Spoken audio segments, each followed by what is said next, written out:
today, my main research area and interests have to do with task-based language teaching.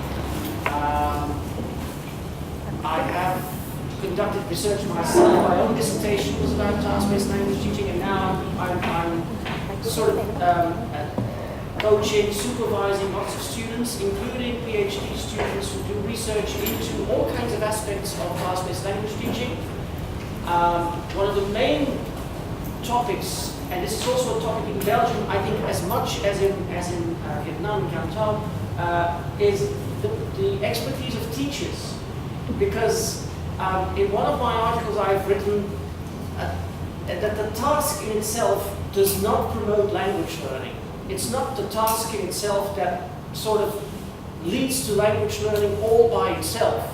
That's not the way task-based language teaching works. What you need is always a teacher who works with a task, and a teacher who introduces a task to students and then interacts with the students about the task-based work that they are doing. So the teacher is really, really crucial in task-based language teaching.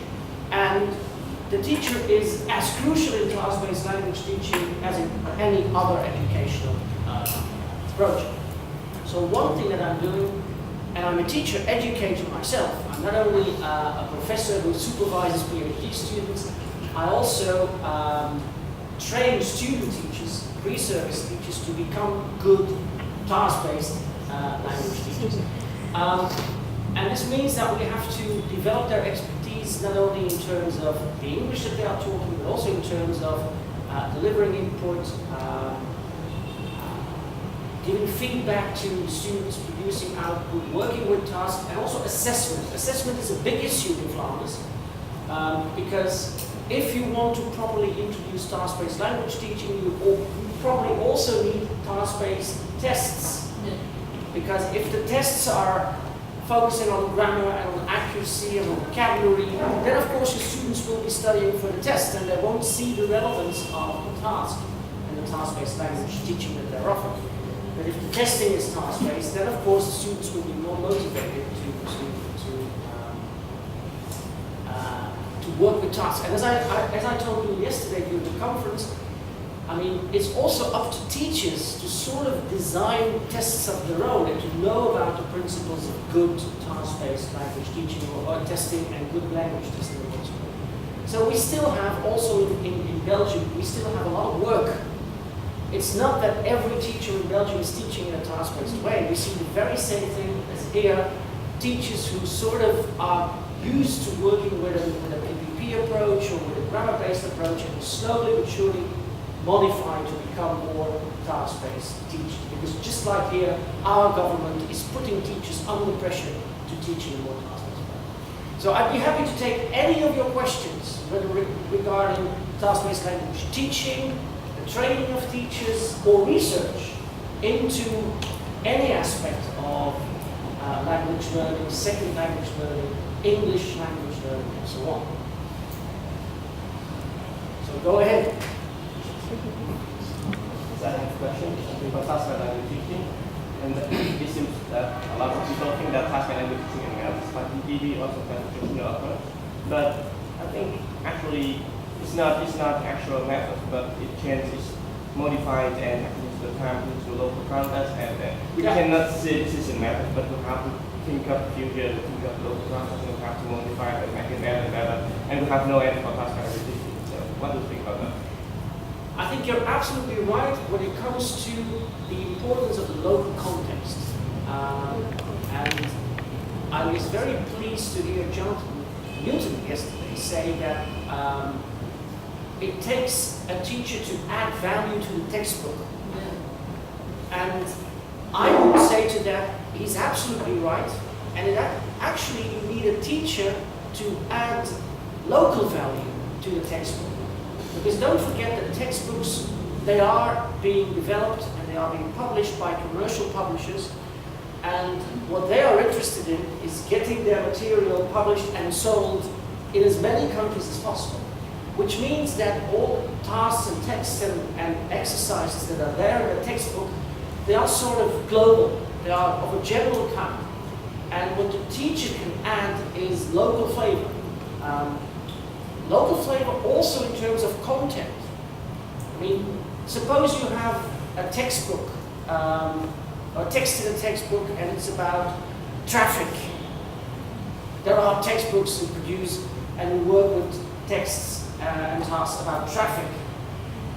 Of course, I mean, I've been here for 2 days, and I must say that traffic in Vietnam is completely different from traffic in Belgium. And you're all laughing, but this is interesting, because you recognize this. If you come to Belgium, you will see that traffic is much slower, more relaxed. There are not that many motorcycles. And this is a strength for a teacher.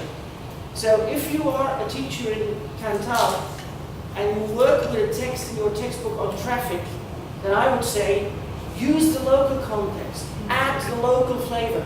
Talk with your students about the differences between the traffic in this city and the traffic in the textbook. Because in the textbook you get a picture. And then the teachers and the students are looking at the picture and they're saying, okay, that's traffic, but that's not our traffic. And so once you start doing that as a teacher, you are doing a lot of things at the same time. The first thing that you are doing is adding local flavor to your lesson. And I must say, if you add local flavor to the lesson probably becomes much more interesting. Because tell me something, are your students more interested in talking about traffic in America or talking about traffic in Vietnam? In Vietnam. Yes. So by adding the local flavor, by adding the local content, you are making the lesson more interesting. You are also, and this is very important for language teaching, you are also giving your students a better chance to talk about the topic.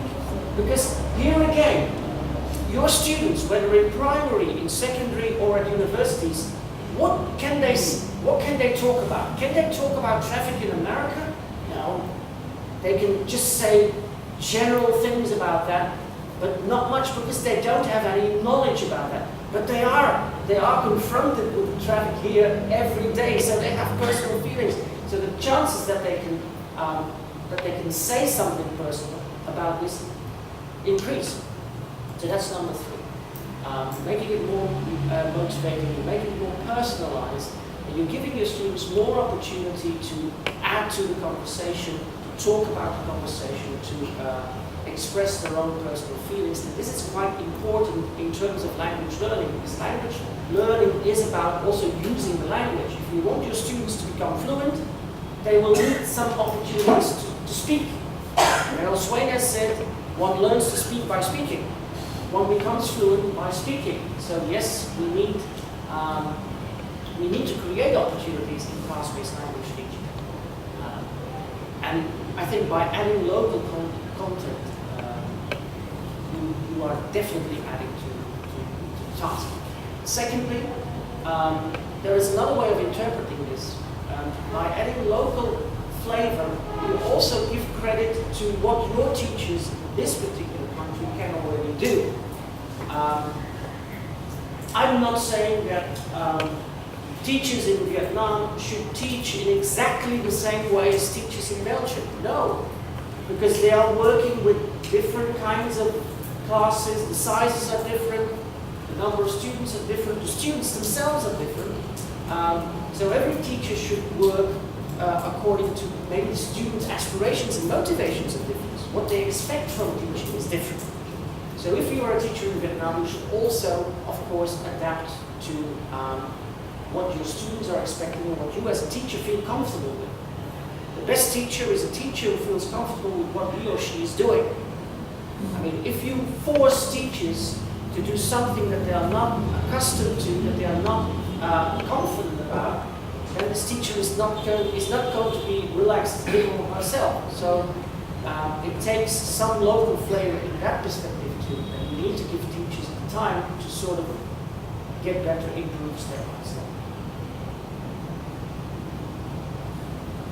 If you feel free to react. So I have a question. I'm curious about Belgian teachers. You said that the government of Belgium is also encouraging the teacher. They using task-based language teaching. Yeah. So I'm wondering what kind of assessment that they can have for their student. Can they adapt the assessment so that it's task-based, so they kind of consistency between teaching and assessment? Well, that's a very good question. And the interesting thing is that our government does not put any pressure whatsoever on teachers and on schools when it comes to assessment. So we are a country, and I must say that we are slowly but surely getting a bit unique even in Europe. We are a country that has no central exams. We have no national exams in Belgium. Another country which is like that is, I think, there are a number of Scandinavian countries, but Belgium has no national exams. What do we? We have official goals. So we have official attainment targets, objectives, which are issued by the government. And the government says, okay, at the end of primary education, at the end of secondary education, our students need to, and then you see a list of competences that they need to have. For English, for instance, we have official attainment targets, official objectives saying, at the end of secondary education, for English, your students should be at B2. B2 level of the CFR, you know the Common European Reference, B2. They should be at B2, because English is a very important language. But that's all the government says. And now it's up to the schools to sort of design their own tests and use these tests to measure whether the students are up to that. That gives a big responsibility to schools and to teachers, because they have to design tests. Now, question for you. Do you think that the teachers themselves design all the tests? What do you think? Who says yes? Who says no? Would the teacher who? So many say yes. So are the teachers in Belgium all designing their own tests, you say? Do you think? No. They are not. What are they doing? Because sometimes teachers say, I can't do this. I don't know how to do this. And sometimes some teachers say, I think I know how to do this. I can design a test, but I'm absolutely not sure that this is a good test. Because everybody, these researchers at the University of Leuven, they say, hey, a test needs to be reliable, it needs to be valid, it needs to be efficient, you know, all that stuff. Yeah. And then the poor teacher says, okay, I have designed this test, but I'm not sure whether it's reliable. I'm not sure whether it's valid. I'm not sure whether it's efficient. I don't know. So what do many teachers do? Either they look at the textbook, because our textbooks also have tests. And the funny thing is that commercial publishers are very smart. They tell you, hey, our tests are reliable, they are valid, they are efficient. Use our tests and the problem is solved. Now, I'm a researcher, and I'm a bilinguist, so I can look at these tests in the commercial textbooks with a critical eye and with a critical mind, and I can tell you that some of these tests are reliable, but they are not all that good. Because don't forget, it's the same problem and the same issue coming up again. This is just a general test, which is being developed by a commercial publisher, and these tests are sometimes on the safe side. So they are measuring vocabulary, they are measuring grammar, because that's relatively easy to test. Yeah. I mean, I can tell you one thing, it's much easier for any teacher, for any textbook publisher, for any researcher to produce and design a test that tests grammar than a good test that measures writing performance or reading comprehension. That's much more difficult, right?